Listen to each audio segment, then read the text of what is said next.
नासी नवा के आगे गंदासी वजीर आजम शहबाज शरीफ चई डोनर्स कॉन्फ्रेंस की कामयाबी ते आलमी बरादरी जा थोराइता आहियूं। काल दुनिया ॾिठो त मुसीबत में वरतल इंसानियत लाइ क़ौमूं कीअं गॾु थींदियूं आहिनि। वजीर आजम शहबाज शरीफ ट्वीट कंदे चयो आहे त जेनेवा कॉन्फ्रेंस में पाकिस्तान सां हमदर्दीअ तमामु घणो मुतासिर कयो। गॾियल कोशिशुनि सां ज़िंदगी ऐं उमीदनि खे ॿीहर बहाल कंदासीं।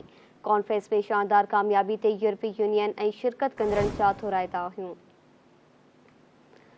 खबर मां से शेयर कई पिया। वजीर आजम शहबाज शरीफ जो चवणु आहे त डोनर्स कॉन्फ्रेंस की कामयाबी ते आलमी बरादरी जा थोराइता आहियूं।